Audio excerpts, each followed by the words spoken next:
утро, дорогие телезрители! Вы смотрите «Утро Якутии» на каналах НВК Саха и Якутия-24. Мы рады приветствовать вас, и сегодня вновь с вами мы, Степан Федоренко и Дарья Анкехова.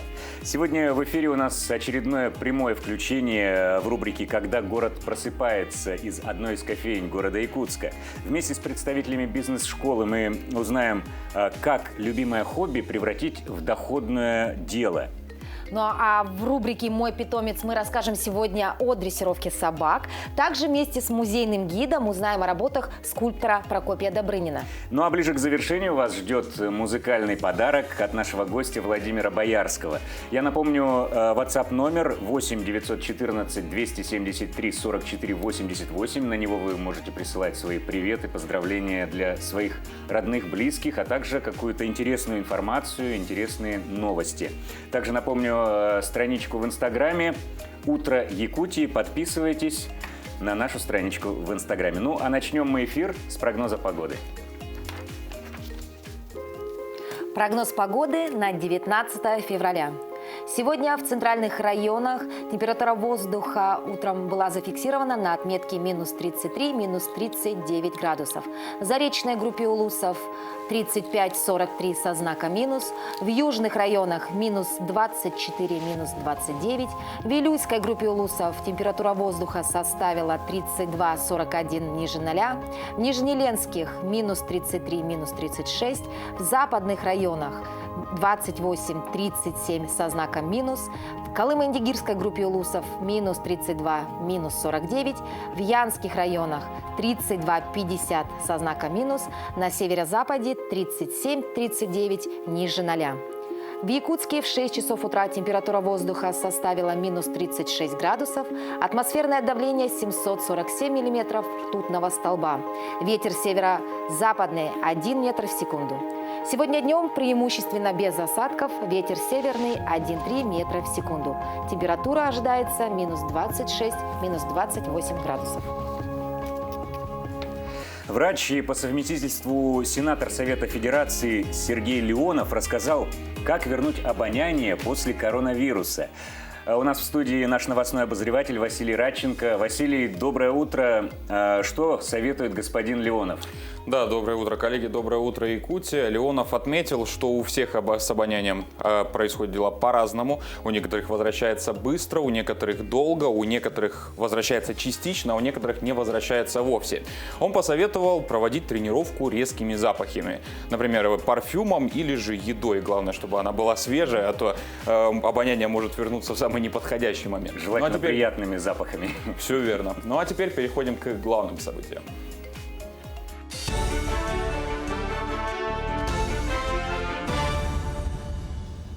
Некоторые американские дипломаты, работающие в Москве, обратились к российским властям с просьбой привить их вакциной «Спутник Ви».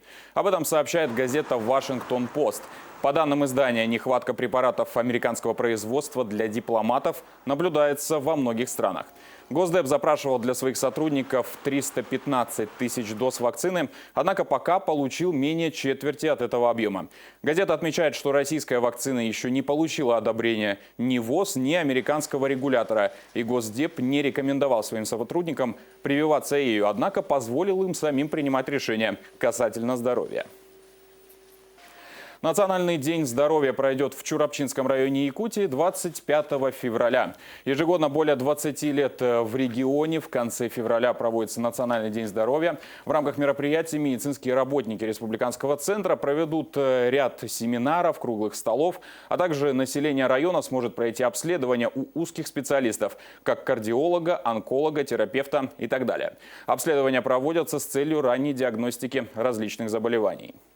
Медицинские осмотры в селах Чурапчинского района будут проводиться в течение 8 дней. Да, у нас едут много узких специалистов. Это и кардиолог, это и невролог, и онколог. То есть мы проведем, наверное, онкоскрининг, да, среди населения Чурапчинского района. Будут читаться лекции. Будут проводиться другие различные мероприятия. Продажа контента и услуг красоты стали самыми быстро растущими отраслями среди самозанятых в 2020 году.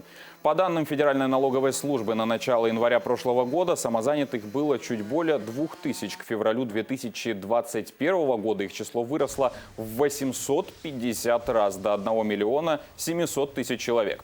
Безусловно, этому способствовало введение нового налогового режима для самозанятых, также рост количества тех, кто работает на себя, обусловлен появляющимися на рынке различными сервисами. Банк Дом.РФ снял ограничения по возрасту для заемщиков, которые хотят взять ипотеку по льготной ставке на индивидуальное жилищное строительство. Кредит под 6,1% был запущен в качестве пилотного проекта в декабре прошлого года. Воспользоваться кредитом могли заемщики в возрасте до 36 лет, имеющие хотя бы одного ребенка до 19. Программа действует до 30 июня 2021 года. Однако уже теперь оформить кредит на строительство загородного дома могут не только молодые семьи, но и все граждане. Возрастные ограничения теперь стандартные для ипотечных программ. Заемщик должен быть не младше 21 года и не старше 65 лет. Одному из старейших населенных пунктов Якутии, поселку Витиму, в этом году исполняется 400 лет. К памятной дате в историко-краеведческом музее Ленска организована выставка фотографий «Один день из жизни Витима». На снимках отображена жизнь поселка и то, как менялся населенный пункт в течение прошлых веков. Одна из достопримечательностей Витима – торговые дома Громовых. Им более века. На протяжении последних 7 лет усердно велась работа по признанию их объектом культурного наследия. Наконец, это удалось силами неравнодушных жителей. И сейчас, к сожалению, приходится констатировать, что эти дома пришли в серьезный упадок, но благодаря серьезным усилиям большого количества людей эти дома были поставлены на учет как объекты культурного наследия регионального значения. И теперь вот, когда родители провожают детей в большую жизнь, у них слезы на глазах и щемящее чувство ностальгии. Вот что-то подобное многие из нас сейчас испытывают, что эти дома теперь уже имеют статус, уже вырабатываются варианты финансирования, реставрации этих домов. К этой минуте у меня все. Передаю слово коллегам. Ну, мы поздравляем жителей Витима с такой знаменательной датой – 400 лет поселку. Передаем пламенный привет и желаем дальнейшего процветания. Ну а мы продолжаем. Не за горами самый такой мужской праздник в нашей стране. 23 февраля у нас. У нашей программы по этому поводу есть небольшой конкурс. Даша, расскажи о нем. Действительно, мы объявили конкурс для наших телезрителей. Суть проста. Ну, во-первых, давай обозначим его название. «Мой мужчина самый лучший». Название данного конкурса говорит уже само за себя. Итак, ваша задача – отправить фотографию на нашу инстаграм-страничку. Адрес вы видите прямо сейчас на экране. Своего самого лучшего мужчины. Это может быть ваш папа, муж, брат, коллега. В общем, самое главное, фотография должна быть эффектная, красивая. Далее вы описываете немножечко историю данной фотографии. И затем мы подведем итоги нашей утренней программе посредством интернет-голосования. Ну а призы предоставлены магазином 220 вольт. Итак, принимаем участие, не стесняемся, будьте активнее. Возможно, эти подарочки достанутся именно вашему самому лучшему мужчине. Даш, скажи, что может сделать утро лучше? Ну, в моем случае, наверное, какое-нибудь бодрое, активное движение. Да, это и поэтому именно сейчас в нашем эфире утренняя зарядка. Всем доброе утро! Ну что, начнем нашу зарядку? Первое упражнение у нас присед с выпрыгиванием. Садимся на уровень колена, колени за носок у нас не выходят, спина максимально прямая, держим поясницу в прогибе. Садимся, выпрыгиваем вверх, при этом делаем выдох. Сели, выпрыгнули, сели, выпрыгнули. Выполняем данное упражнение 5 раз. Упражнение номер 2. Дорожка. Делаем 4 шага руками вперед, 4 шага назад. Когда встаем, делаем выдох. Таких упражнений мы выполняем 5 раз. Упражнение номер 3. Ленивое отжимание. Становимся в упор на прямые руки, полностью ложимся на грудь, на выдохе встаем, выпрямляем руки. И таких упражнений мы выполняем 5 раз. Очень важно не прогибать поясницу и держать спину прямо. Упражнение номер 4 – бегущий человек. Становимся в упор на прямые руки и в прыжке делаем смену ноги, подтягивая колено при этом к груди. На каждом подъеме колена мы делаем выдох. На этом все. Всем хорошего дня! Дима просто. Ой, что может быть прекрасней с утра, чем чашечка хорошего, крепкого, бодрящего кофе? С добрым утром, Дарья. Доброе утро, Степан. Итак, ну и сейчас у нас как раз-таки будет прямое включение именно конкретно по этой теме. Да, и тем, кто именно очень любит этот напиток, кофеманам, я думаю, будет интересно узнать. Вместе с Ириной Григорьевой мы отправляемся в одну из кофеен города Анастасия Якутска. Бакутина. Доброе утро. Доброе утро, Ирина. Спасибо, коллеги. Доброе утро, дорогие телезрители. Я сейчас нахожусь в кофейне «Бонами» на Ленина 19/1. Утро только начинается, но персонал уже готов встретить первых посетителей. Мой оператор Семен покажет вот сейчас персонал. Доброе утро. Вот смотрите, все рады сегодняшнему дню. Они вот уже приготовили свежую выпечку, а я хочу вас познакомить с очень интересным гостем, Анастасией Бакутиной. Здравствуйте. Здравствуйте. Анастасия профессиональный бариста, она работает уже в течение 5 лет в этой кофейне и вот все знает о кофе. Анастасия, вот какой самый популярный напиток в этой кофейне? Самый популярный напиток среди наших гостей – это раф классический идет. Мне кажется, он популярный благодаря тому, что он у нас готовится на сливках, то есть он дает свою нежность, изюминку, очень нежный кофе. И также сливки придают немного свою сладость, что в основном наши гости очень любят. Анастасия, ну вот название раф, с чем оно связано? Вот какая история у этого напитка? У рафа очень интересная история. Он появился благодаря одной из московских кофеин. Туда была одна кофейня, и туда постоянно приходил постоянный гость, его звали Рафаэль. И ему что-то захотелось такого необычного, он предложил бариста: вы можете что-нибудь придумать, мне такое необычное, вкусное, хочу попробовать что-то новое. Бариста, недолго думая, решил сделать кофе на сливках, чисто на сливках. Тогда еще молоко не добавляли, сливки и эспрессо. Рафаэль попробовал, ему настолько понравилось, что он стал постоянно его брать. Потом в итоге гости, увидев это, то, что он пьет какой-то необычный напиток и так восхищается, они начали спрашивать у бариста: а вы можете сделать мне, пожалуйста, кофе от рафа, то есть укороченное имя Рафаэля. Вот так и появился раф. Анастасия, ну прекрасная история. Вот вы знаете, вы же давно работаете да, в этом заведении. Я, наверное, не ошибусь, если скажу, что вы психолог, да? Все-таки с каким настроением приходят посетители рано утром и что с ними происходит, когда он пробует вот напиток? Именно к нам они приходят всегда с хорошим настроением, потому что они знают то, что мы их накормим, напоим также вкусным кофе. Да, например, кофе, да, к рафу я могу предложить выпечку вендель с клубникой. То есть раф у нас достаточно такой нежный, и вендель с клубникой тоже такой же. Там у нас хрустящее слоеное тесто, творожная масса с ванильным вкусом и клубничный конфитюр. Анастасия, прямо так вкусно рассказываете. Конечно, кофе без вкусного хрустящего круассана, вообще это, конечно, не кофе. Вот я бы хотела узнать, а вы сами какой кофе предпочитаете? Я больше люблю эспрессо. Почему? То есть, если вы правильно настраиваете помол, то есть у каждого зерна есть свой вкус. Наши зерна отдают шоколадом и дыней. И именно эспрессо, он дает почувствовать именно вот этот вот вкус. То есть он не смешан с молоком, он чисто черный, всего лишь на 2 глотка, и от него можно взбодриться на весь день. Анастасия, я вас благодарю за прекрасную беседу. Вот я хочу попробовать ваш кофе. Отлично.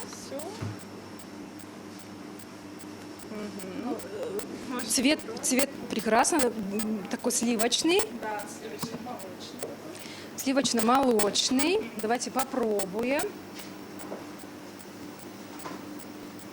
Очень вкусно, спасибо. Очень вкусный кофе. Спасибо большое, что были с нами. Всего доброго, хорошего вам дня. До свидания. До свидания, Ирина. Мы вам немножко даже завидуем. Такой вкусный кофе. Прям А я с самого после утра. эфира прям обещаю пойти в кофейню и попробовать вот именно тот самый раф кофе. Да. И еще одна проблема утром – это хорошо выглядеть. Вот, кстати, Даша, ты прекрасно выглядишь. Даша, Спасибо. тебе нравится, как ты получаешься на фотографиях? Ну, знаешь, такой вопрос достаточно спорный, потому что все-таки... Просто многим не нравится, особенно девушкам. Ой, Это вечная перефотографирую, проблема. ой, мне так с ними... Я честно тебе скажу, что я отношусь к тем самым девушкам, которые вечно недовольны не тот свет, не тот формат, не тот фон, не те люди, не та одежда, не такая улыбка. Все ко мне это. Да, вот именно для таких ситуаций в 1990 году группа разработчиков придумала одну из самых популярных и востребованных программ, название этой программы стало именем нарицательным. Это Photoshop. Ну, а еще об остальных датах и событиях 19 февраля мы узнаем в нашей рубрике. 19 февраля – Всемирный день защиты морских млекопитающих или День кита. Сегодня также День орнитолога в России – профессиональный праздник людей, изучающих жизнь птиц. 19 февраля – День военно-оркестровой службы Вооруженных сил России. По народному календарю мороз в этот день обещал бурную весну, сухое и жаркое лето. 19 февраля 1855 года – день рождения синоптической карты. На ней видны направления движения воздушных масс, развитие циклонов и перемещение фронтов. 19 февраля 1878 года – начало эры аудиозаписи. Американский изобретатель Томас Эдисон получил патент на фонограф – прибор для механической записи и воспроизведения звуков. В 1918 году в этот день начался ледовый поход Балтийского флота – операция по спасению кораблей Балтфлот России от захвата германскими и финскими войсками. 19 февраля 1921 года вышел первый номер газеты «Труд». Это одна из старейших массовых газет России. 19 февраля 1938 года закончила работу первая в мире дрейфующая научная станция «Северный полюс-1». 19 февраля 1990 года – день рождения графического редактора Photoshop. В этот день в 1473 году родился Николай Коперник, польский астроном, математик, автор гелиоцентрической системы мира. 19 февраля в 1945 году на свет появился Юрий Антонов, советский и российский певец, композитор и поэт, народный артист России. В 1956 году в этот день родился Олег Митяев, российский бард, музыкант, актер, народный артист России. 19 февраля 1979 года на свет появился Витус, российский и украинский эстрадный певец и актер. Именины в этот день празднуют Александр, Анатолий, Арсений, Василий, Дмитрий, Иван, Кристина, Максим, Мария, Марфа, Севастьян и Юлиан. Ну а мы продолжаем. Желаем всем доброго утра. Как найти себе дело по душе? Нередки случаи, когда человек долгое время работает по одной специальности и вдруг кардинально меняет свою жизнь и делает какое-то другое дело. Действительно, в моей семье есть такой пример. Дело в том, что моя сестра работала долгое время юристом, работала в органах, то есть это такая работа очень серьезная, но очень любила рисовать. Рисовала на бумаге, потом это все перешло на лицо, и, в общем, теперь она стала у нас визажистом. Да. И у нас в семье есть такая речевка: из юриста визажисты. Да, хорошо, когда свое хобби как-то превратить в какое-то доходное дело, в профессию. И об одном из таких людей мы расскажем в нашем следующем сюжете. Пару лет назад огромное количество изданий по всему миру опубликовали снимок фотографа Вадима Руфова, удивительной девочки-якутянки. Где-то в компьютере есть, с каких стран вообще писали, сколько журналистов писали. Там, если не соврать, около 400 всяких разных изданий писали. Как признается сам Вадим, коммерческая фотография все-таки это не его. Мне больше нравится делать мебель в данное время, потому что фотографировать есть просто фотографировать, да, и есть коммерческая фотография. Коммерческая фотография – это не то, что ты хочешь сделать, не то, что ты хочешь снимать, а просто получается ты наемный работник. Вот. Ну, все равно, как в офисе сидеть, работать, то, что от тебя требует. Пару лет назад у Вадима, судя по его инстаграму, появилось новое увлечение. Причем такое же сильное, как и фотография. Построил детские такие домики 2 на 3, вот насколько я помню сейчас, и высота там 2 с чем-то, 2,5, по-моему, метра было. Построил и выставил на продажу. Довольно-таки долго продавал, почти месяц. И потом, как продал, начали спрашивать люди. Увлечение получило развитие, и вскоре Вадим занялся в числе немногих также мягкой мебелью. Научился даже сам шить. Ничего трудного в этом нет, по его признанию. Делает на заказ кровати, кресло, диван. Перебрался из гаража в более просторное помещение. На вопрос, как это превратить хобби в заработок, отвечает. У меня же никаких лекал, ничего нету. Вот, все делается с нуля. Вот, допустим, каретная стяжка. Я никогда каретную стяжку не делал, и тут резко начал каретную стяжку делать, да? И это, получается, это процесс такой, который приносит тебе удовольствие. Вот. В конечном итоге у тебя получается очень хорошо, и ты от этого получаешь кайф. Вот. Если фотограф Вадим Руфов делает красивые фотографии якутян, мебельщик Вадим Руфов делает все, чтобы тех же якутян окружала красивая мебель. На самом деле Вадим не одинок, я в том числе один из его последователей. Одной из моих первых наработок был абсолютно такой же детский домик, который я построил для друзей по образцу и подобию Вадима. Я хотел бы пожелать, как корреспондент канала Якутия-24, дальнейших успехов в этом начинании, которое приносит нам обоим огромное удовольствие. Спасибо. Да, действительно говорят, талантливый человек, талантлив во всем. Мы тоже желаем Вадиму успехов. Прекрасно. Был фотографом, стал мебельщиком, и то приносит доход, но он, видимо, занимается любимым делом. Это самое главное ведь. Действительно. А о том, как же превратить любимое дело в прибыльную работу, мы поговорим с нашим гостем Петром Чичигинаровым. Он является менеджером отдела оказания услуг Центра «Мой бизнес» при Министерстве предпринимательства, торговли и туризма Якутии. Доброе утро. Доброе утро. Доброе утро. Петр, как же любимое дело превратить грамотно в бизнес? Как ваш центр может в этом помочь? Центр «Мой бизнес» ведет свою деятельность с 2019 года. Представители у нас работают в 30 районах республики. Мы оказываем государственные и муниципальные услуги органов государственной власти, институтов поддержки и органов местного самоуправления. Также, конечно, регистрируем в качестве индивидуальных предпринимателей, и через наш центр можно открыть ООО. А вот скажите про индивидуальных предпринимателей. Сейчас еще есть такое понятие самозанятые, да? Чем отличается индивидуальный предприниматель от самозанятого? Где выгоднее? Мы помогаем зарегистрироваться в качестве самозанятого. И вообще регистрация, она очень простая. Нужно скачать приложение на телефон, называется «Мой налог». Это мобильное приложение Федеральной налоговой службы. Регистрация очень простая, нужен паспорт и номер ИНН. В чем же отличие индивидуального предпринимателя и самозанятого? Это то, что самозанятые не платят, самозанятые, у них нет отчетности, они платят по налогам 4%, это если они работают с физическими лицами, 6% это если работают с юридическими лицами.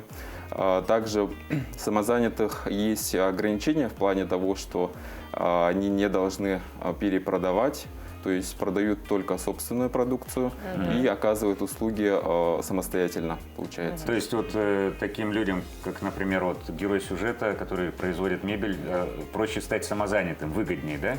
Да, есть в этом выгода. Налогообложение. Да, максимальный доход 2 миллиона 400 тысяч в год. И если превышает, то нужно открывать, конечно, ИП. А много ли у нас желающих в республике быть самозанятыми? Как часто обращаются к вам? Да, у нас достаточно много желающих. В наш центр обращаются практически каждый день по вопросам самозанятости. Мы в полном объеме консультируем и, конечно же, подсказываем, как можно зарегистрироваться и так далее.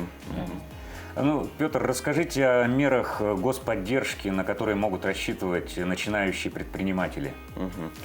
Наш центр работает, как я уже говорил, с субъектами предпринимательства, самозанятыми и физическими лицами, которые хотят вести свою деятельность. И мы оказываем информационную, консультационную, имущественную, образовательную и финансовую помощь, а также иные виды поддержки. Наши представители работают в 30 районах, еще раз повторюсь, поэтому можете обращаться к ним. Что касается консультационной работы, консультационная поддержка, да, она оказывается в виде очных консультаций через колл-центр 8 800 100 ровно 58 80. Также через портал малого и среднего предпринимательства, portal.b14.ru. И далее по информационной поддержке. Информационная поддержка также через портал «Мой бизнес», также через социальные сети. У нас есть страницы во всех практически социальных сетях, а также онлайн-журнал «Предприниматели Якутии». Далее по финансовой поддержке. Финансовая поддержка в этом году у нас 3 направления субсидирования. Первое направление – это субсидирование части затрат субъектов малого и среднего предпринимательства, занятых производством местной продукции. Второе направление – это субсидирование части затрат субъектов малого и среднего предпринимательства, занятых в придорожном сервисе. И третье направление – субсидирование части затрат субъектов социального предпринимательства. По образовательной поддержке. Образовательная поддержка у нас ведется в очном и в онлайн форматах. Можно записаться через наш портал на любые интересующие курсы. И, конечно, есть также вебинары. Прошедшие вебинары можно посмотреть в YouTube-канале. Называется «Предприниматели Якутии». В целом вот так. Ну что ж, Петр, спасибо вам большое. Желаем вам, чтобы у вас больше к вам обращались. Мне кажется, самозанятые, индивидуальные предприниматели. Вообще работа на себя, мне кажется, это очень здорово. Спасибо. Спасибо большое. Желаем вам хорошего дня. Ну что, дорогие друзья, совсем немного времени осталось у нас до короткой рекламной паузы. Позвольте напомнить вам вновь о том, что у нас объявлен конкурс в преддверии 23 февраля. Участвуйте, отправляйте фотографии самого лучшего мужчины на нашу инстаграм-страницу. Внимание на экран, опишите эту фотографию, и затем, возможно, вы станете победителем этого конкурса. Конкурс называется «Мой мужчина самый лучший». Самый лучший повар, самый лучший охотник, самый лучший домохозяин, самый лучший автолюбитель. Вообще безгранично, только вашей фантазией ограничивается. И также напоминаем, что мы работаем в прямом эфире, и к нам поступило несколько сообщений. Дорогую Леночку поздравляю с днем рождения, желаю счастья тебе и любви. Я тебя очень люблю. Город Алдан. И еще одно сообщение, позвольте, успеваем, да? Итак, город Якутск. Поздравляю вас с наступающим 23 февраля. Всех мужчин люблю и обожаю. Саргалана. Ну что ж, здорово. Отправляйте свои приветы, поздравления, новости на наш WhatsApp номер 8 914 273 44 88.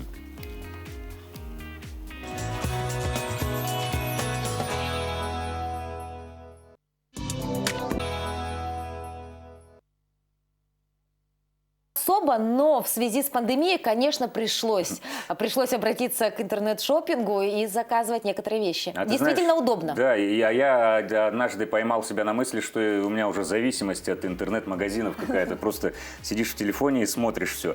И знаешь, очень много таких людей, социологи посчитали, что в прошлом году во время пандемии россияне купили в интернете товаров более чем на 3 триллиона рублей. И это без учета покупок на самой большой интернет-площадке Алиэкспрессе.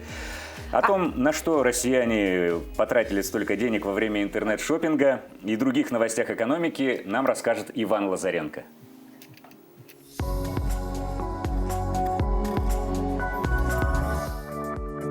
прошлом году на фоне пандемии коронавируса россияне купили в интернет-магазинах продукции на 3 триллиона 200 миллиардов рублей.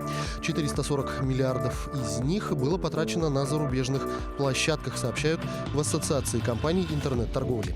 Заграничные расходы россиян пришлись на аптеки. Закупались в основном витамины и биологически активные добавки. Средний чек составил чуть более 21,5 тысяч рублей. Но основная часть трат пришлась на внутренний рынок, где россияне потратили 2,8 триллиона рублей. Средний чек составил 8800 рублей. При этом в ассоциации уточнили, что в этих подсчетах не учитывались покупки с Алиэкспресс. Ростуризм предлагает в 2021 году уменьшить размер ежегодных отчислений в резервный фонд турпомощи до 1 рубля.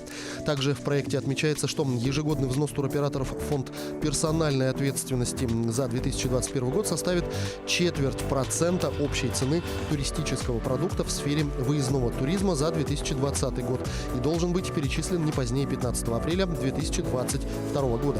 Помимо этого, в проекте распоряжения предлагается из этого же фонда выплачивать средства туристам за аннулированные зарубежные туры, которые были приобретены до 31 марта 2020 года. Для поддержки предпринимателей, чей бизнес пострадал от пандемии коронавируса, в правительстве России разработали новый пакет поддерживающих мер. Предварительно стоимость реализации задумки властей потребует вложений на сумму от 150 до 200 миллиардов рублей. По мнению экспертов, вложения такого размера позволят оказать поддержку бизнесменам, однако не должно полностью закрывать все их потребности, так как предпринимателям стоит приспособиться к существующим условиям и научиться работать в действующем режиме. Бизнесменам хотят оказать следующие меры поддержки: перезапуск программы кредитования для малого, среднего и крупного бизнеса на выплату зарплат, снижение стоимости льготных кредитов за счет субсидий банкам и списание долгов по налогам. Механизм предоставления ипотеки на возведение частных домов, в том числе по льготным программам, создадут к середине года. Об этом заявил замминистра строительства и ЖКХ России Никита Стасишин. По его словам, текущее развитие индивидуального жилищного строительства в стране замедляют сложности использования кредитных инструментов. Например, банки не могут наладить систему оценки проектов. Как добавил замминистра, до 1 июня власти разработают законопроект, благодаря которому можно будет распространить систему эскроу-счетов, которая используется в индустриальном домостроении, и на частное строительство. Это, по мнению Стасишина, стимулирует возведение объектов по всей стране.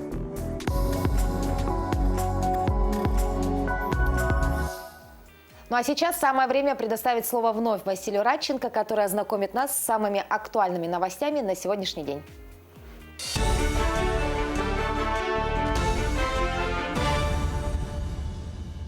Владимир Путин обсудил с членами Совбеза работу единой системы предупреждения и ликвидации чрезвычайных ситуаций. Президент отметил необходимость ее совершенствования.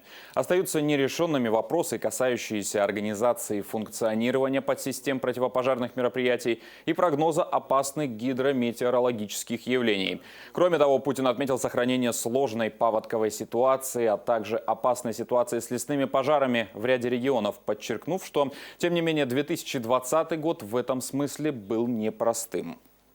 Рассмотрим вопросы о дополнительных мерах по предотвращению и ликвидации паводков и природных пожаров в 2021 году. Мы знаем, что 2020 год в этом смысле был непростым. Сохранялась сложная паводковая ситуация на территории целого ряда субъектов Федерации. Это Республика Саха-Якутия, Хакасия, Алтайский край, Вологодская, Тюменская области.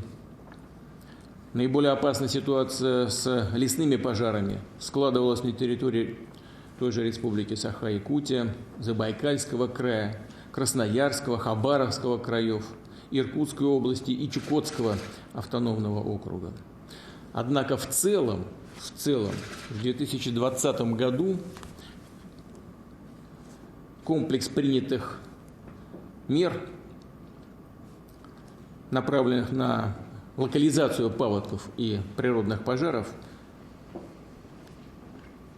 тем более все это осуществлялось в сложной обстановке распространения новой коронавирусной инфекции, Так вот, если посмотреть на цифры, на объективные данные, то в целом комплекс принятых мер позволил в большинстве субъектов Российской Федерации даже уменьшить по сравнению с 2019 годом и с предыдущими годами, даже уменьшить размер ущерба окружающей среде и материальных потерь. Совещание по вопросам предупреждения и ликвидации чрезвычайных ситуаций состоялось и в Татинском районе. Паводковый сезон там приходится по двум направлениям. Реке Амге, где затапливается ряд населенных пунктов, и реке Тати, где тоже есть опасные участки, а также плотины, гидротехнические сооружения.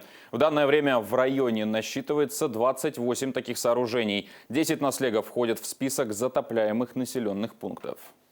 Заслушали ответственных лиц, глав поселений, которые выразили обеспокоенность надлежащим состоянием и содержанием гидротехнических сооружений. И со стороны правительственной комиссии тоже будут выработаны дополнительные меры по обеспечению безопасного пропуска паводковых вод. Особенно остро стояли вопросы установления зон затопления, содержания гидротехнических сооружений. Главы отметили недостаточность бюджетных средств для содержания гидротехнических сооружений. И по этой проблематике, конечно, правительство Республики Саха-Якутия будет проводить соответствующую работу. Годовой рост потребительских цен на продовольственные товары в России в январе этого года оказался максимальным за последние 5 лет.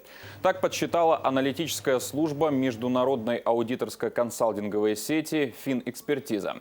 Ранее Росстат сообщил, что в среднем стоимость продуктов питания в России выросла в январе на 1,7% в месячном выражении и на 7,57% в годовом. Рост цен на продукты в регионах России варьировался в январе от 3 до 11%. В Амгинский район доставляют сено в помощь хозяйствам. Из-за неблагоприятных погодных условий летом невозможно было выполнить план по заготовке. Поэтому многие хозяйства нуждаются в дополнительной помощи. Всего по району запланировано доставить более 2700 тонн сена. На данный момент завезено 48% из Горного, Вилюйского, Хангаласского районов, а также из поселка Хатасы. Погодные условия в прошлом году не могли, вот сена у нас не было. Вынуждены были купить из других улусов. Я вот купил из Хангаласского улуса, вот возим сейчас. Но мы стараемся экономить, ну и одной стороны экономить. Если сейчас мы экономим, тоже плохо, потому что отел идет. Сейчас нельзя уже экономить. Поэтому мы всех сил хотим, чтобы они полноценные корма, чтобы получили наши вот эти скотины. А сколько у вас запланировано? 350 тонн. Ну, почти 200 тонн уже перевезли. Еще 150 тонн надо перевезти. К этой минуте у меня все. Хорошего вам дня. Василий, спасибо. Вот как раз продолжаем тему из последнего сюжета о домашних питомцев. Ведь для многих утро начинается не только с кофе, но еще и с выгула своих любимцев. Даша, у тебя есть собака, например? У меня есть маленькая комнатная собачка. К сожалению, выгуливать сейчас мы ее просто не можем, потому что она слишком маленькая. Но действительно, мое утро начинается именно с нее.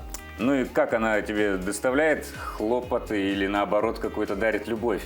Ну, конечно, ласка, забота о маленьком питомце – это что-то невероятное. Но, к сожалению, я не тот самый строгий хозяин, который может ее приструнить, наругать или же, допустим, чему-то обучить. Честно, я вообще не дрессировщик. Вот, кстати, о том, как правильно выстраивать процесс дрессировки, мы расскажем в нашей следующей рубрике.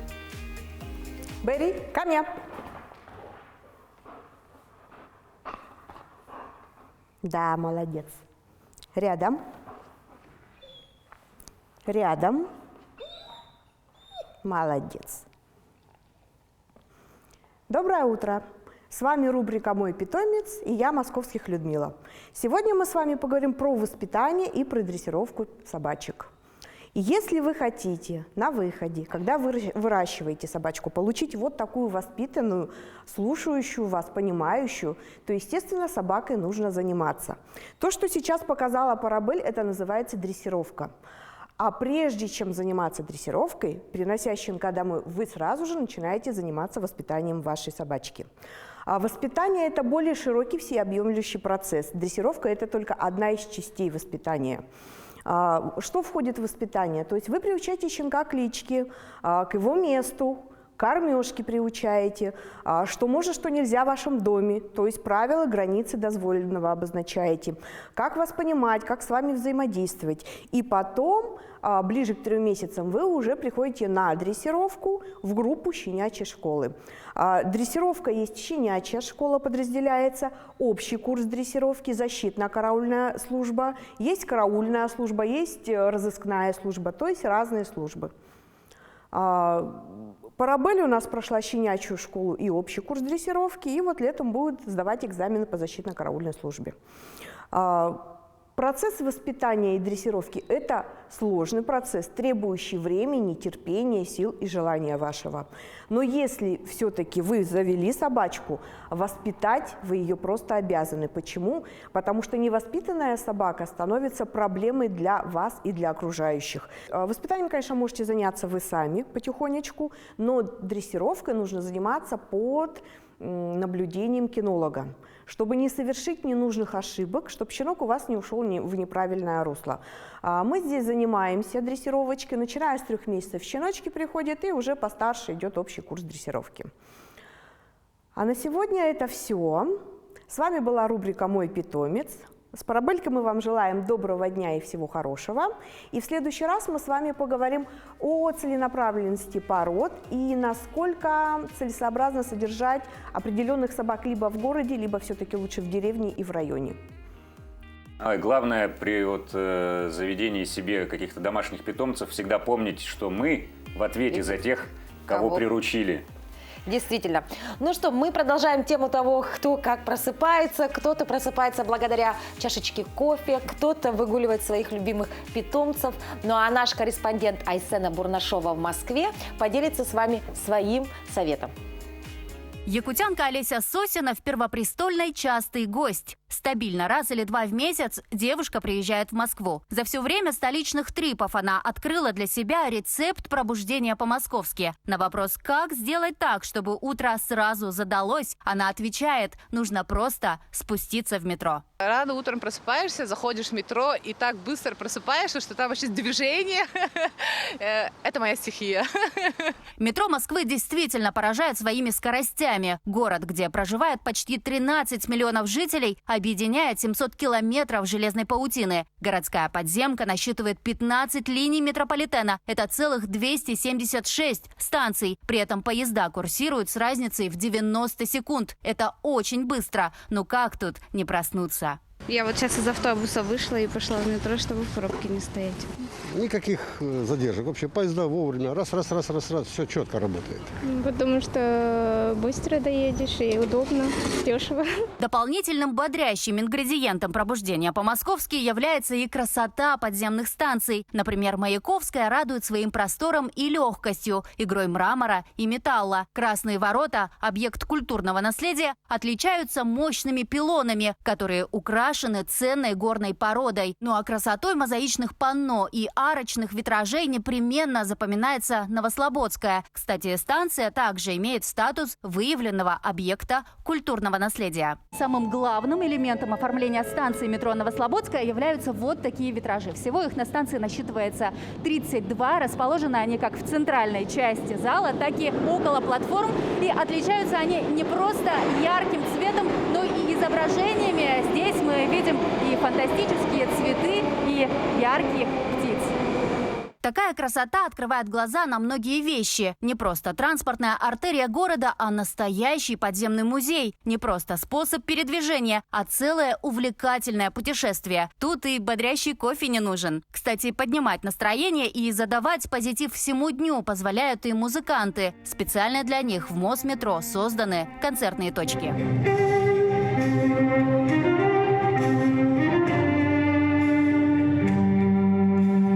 Историю России, получается, полностью можно посмотреть. Даже когда идешь спеша, все равно остается отражение нашей истории России. И очень много талантов. Вот вчера, когда я шла, молодой человек пел песню «Седая ночь». Я была в шоке, даже сняла это в сторис. Так классно поет. Айсена Бурнашова, Джур Березкин и Виктор Олесов. Москва. Даш, вот замечательный поезд мы видели в сюжете, да, с надписью «Якутия», посвященный полностью Якутии. А ты его, кстати, видела? Нет, к сожалению, я не имела, да, такой возможности, но мне кажется, что многие туристы, да, вот благодаря именно этой надписи узнают, что же такое Якутск. Замечательная идея, да, и действительно, многие известные люди, побывавшие на севере, влюбляются и остаются преданными Якутии, ее богатой культуре и быту. Так случилось и со скульптором Прокопием Добрыниным. Да, до конца жизни он работал в Москве, но всегда тосковал по своей родине Якутии. Так, главным мотивом в его творчестве стала тема родного края. С одной из его работ, представленной в Национальном художественном музее, нас познакомит наша рубрика «Музейный гид». Имя якутского скульптора Прокопия Ивановича Добрынина известно не только на территории Республики Саха-Якутия, но и далеко за ее пределами. Он широкой публике известен прежде всего как автор фонтанов «Каменный цветок» и «Золотой колос» на центральной площади выставки достижений народного хозяйства в Москве. Образование он получил в Ленинграде на скульптурном факультете в Академии художеств, но, завершив учебу, остался жить и работать в Москве, навсегда сохранив связь с родной Якутией. Главным мотивом творчества стала тема родного края. Неоднократно он обращался к народным сюжетам и образам. Как скульптор он виртуозно работал с разными материалами. Сюжетные композиции из мрамора, бронзы и керамики буквально оживали в руках мастера. Однако любимым его материалом была майолика. Из майолики и выполнена скульптурная композиция «Пой, шаман, солнцу». Майолика – это вид керамики из цветной обожженной глины, которая покрыта глазурью. В представленной скульптурной работе скульптор изображает служителя языческого культа – шамана. Он одет в традиционный костюм, подол и рукава которого обшивались бахромой и подвесками, что ассоциировались с перьями птицы. А многочисленные колокольчики, трубочки и подвески издавали звон при движении. Обязательным элементом шамана является бубен, поскольку именно им он пользуется, путешествуя в иные миры. Вообще, стоит сказать, что в скульптуре цвет почти не используется, в отличие от живописи. Однако в данной работе скульптор уделил ему особое внимание. Переливаясь в свете ламп, мы видим, что скульптура, фигура шамана, словно светится в лучах солнечного света. Именно такого необычного эффекта и добивался скульптор. Увидеть эту и другие работы автора вы можете в постоянной экспозиции Национального художественного музея. Ну а теперь мы переходим к новостям спорта. Российский теннисист Данил Медведев выиграл у своего соотечественника Андрея Рублева в четвертьфинальном матче открытого чемпионата Австралии. Благодаря выходу в полуфинал турнира Медведев гарантировал себе третье место в обновленном рейтинге ATP. В борьбе за выход в финал он сыграет с греком Стефаном Циципасом. Подробнее об этой игре и о других новостях в мире спорта расскажет нам наш коллега Власий Сергеев.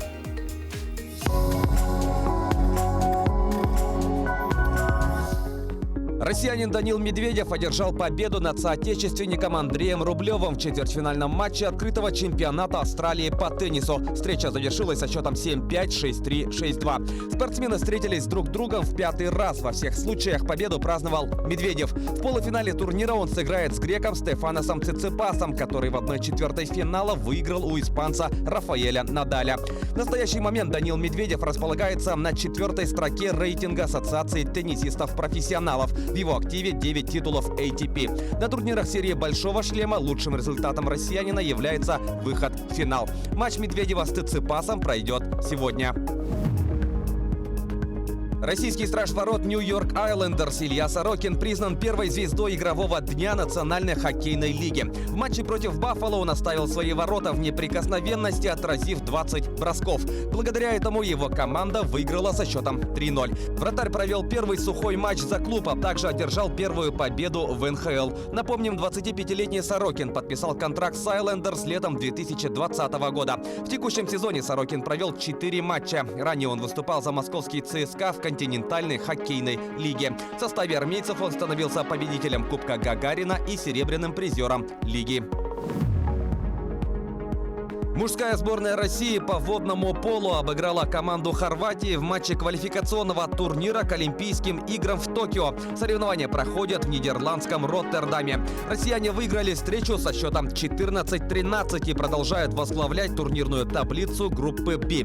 Они набрали 7 очков и гарантировали себе участие в четвертьфинале турнира. Второе место занимают хорваты, у которых 6 пунктов. Тройку лидеров с 4 баллами замыкают представители Нидерландов. Далее идут команды Румынии, Франции и Германии. В пятом заключительном туре российская команда встретится с нидерландскими спортсменами. Ну что, замечательно. Мы продолжаем наше доброе, позитивное утро. Ну и сейчас хотелось бы забежать немножко вперед. Совсем скоро в нашей студии появится гость. Это музыкант, виртуоз, аккордеонист. Его знает вся республика. Это Владимир Боярский. Совсем скоро у него будет концерт, и мы сегодня разыгрываем билеты на его сольный концерт. Обратите внимание, у нас есть 2 билета. А задача проста. Нужно лишь ответить на вопрос, который предоставил нам сам Владимир. Владимир задает следующий вопрос. В каком городе Италии находится большинство фабрик по изготовлению аккордеонов? Вопрос достаточно легкий, да. Поэтому ответы отправляйте нам на WhatsApp номер. Ну а мы продолжаем. Вот уже 3-й сезон на одном из федеральных каналов России выходит в эфир шоу талантов «Ну-ка все вместе». Песенный конкурс, участников которого оценивают сразу 100 членов жюри. В их числе известные певцы, композиторы, музыканты, продюсеры. Одной из сотни является наша землячка, прославленная Саина, которая не только ставит оценки, но и проводит свои мастер-классы. Подробнее об этом расскажет нам наш корреспондент в Москве Максим Кардозу.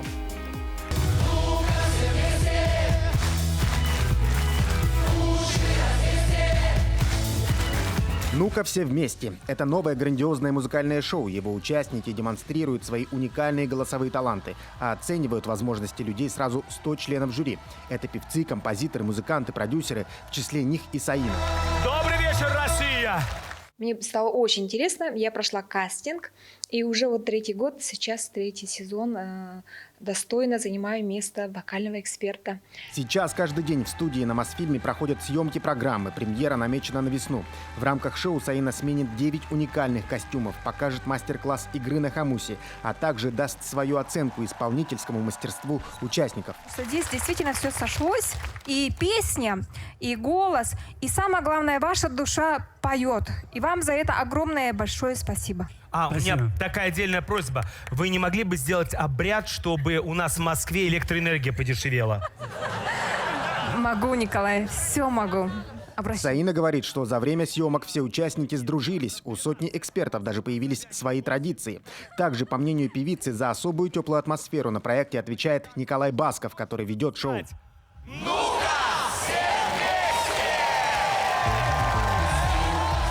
Басков для меня и для многих показался таким, человек с большой буквы. Как тренер, мотивационный, можно сказать, себя подает. И, конечно, очень интересно, что он вообще вещает. Мы его называем «душа нашей сотни», потому что он и нас поддерживает, он поддерживает и участников. Поэтому, конечно, только с ним встретиться и послушать его речь, шутки, это, конечно, большой, я считаю, подарок. Но, несмотря на праздничную атмосферу, это еще и конкурс. Кому-то из участников приходится уходить. И момент оценивания самый сложный для всех экспертов. И когда выходит один исполнитель, конечно, иногда его даже не то что жалко, но представляешь себя на его месте. Ты выходишь, и впереди такая сотня. Да еще главный эксперт — это Сергей Лазарев, уже 3-й год. И задача исполнителя — выйти и поднять всех экспертов, это чтобы вся сотня встала. У тебя всего лишь 2-3 минуты, и ты, если показываешь свой потенциал, то это очень, можно сказать, мастерство, профессионализм. Не все этим владеют, и некоторые не успевают довести нас до мурашки. Также в честь 25-летия творческой деятельности Саина запустила флешмоб под песню «Здравствуй, Якутск». Каждый может записать этот хит и отметить Саину в соцсетях. Максим Кардозу, Джур Березкин, Москва. Ну что ж, продолжаем дарить позитив. Расскажи, пожалуйста, Даш, про наш Спонтанный конкурс такой. Итак, обратите внимание, дорогие друзья, у меня 2 пригласительных билета на концерт Владимира Боярского. Вам нужно ответить прямо сейчас на один вопрос. В каком городе Италии изготавливаются большинство известных аккордеонов? То есть там очень много фабрик. Итальянский город. Отправляйте ваши ответы на WhatsApp номер. И, возможно, к концу нашего эфира кто-то из вас получит 2 пригласительных на концерт. Ну что ж, а у нас в студии наш гость, позитивный любимец публики, музыкант Владимир Боярский. Доброе утро, Владимир. Здравствуйте, Владимир. Ну, расскажите, пожалуйста, что нас ждет на этом концерте и, может быть, о каких-то фишках нам немножечко расскажете? На этом концерте он посвящен, так можно сказать, десятилетнему моему творчеству здесь, в Якутске, в Якутии вообще. Я, получается, 10 лет назад закончил Академию Гнесиных, приехал и вот начал концертировать в эстрадной деятельности, ну, как классический музыкант. И вот, получается, это такой некий итог моей деятельности за 10 лет. Итог его деятельности. Кто еще из звезд нашей якутской эстрады будет на данном мероприятии? В данном мероприятии тоже мой коллега, друг, баянист Виктор Винокуров Баян будет участвовать, и Георгий Слепцов Чахулхан. Он будет играть на хамусе. Подготовка к концерту долгой была? Подготовка, ну, если честно, не такой уж долгая, потому что вся программа, вот за 10 лет, она уже как бы... Вот я работаю в театре, в национальном оркестре, то есть это уже сплоченный коллектив, где, в принципе, все уже, ну, как бы наиграно, и много времени, чтобы восстановить или прийти в форму, ну, не нужно. Ну что ж, теперь пришло время послушать вас, Владимир. Я сыграю, так как скоро весна, я сыграю обработку Марка Жиркова в эти весенние дни. Такая весенняя тематика у нас сегодня в нашей программе. Да, кстати, победитель, по-моему, уже есть у нас нашего конкурса. Последние цифры. Последние цифры, номер 7560. Итак. Это город Кастельфидардо. Правильно? Да, все. Ну что ж, Владимир, просим вас.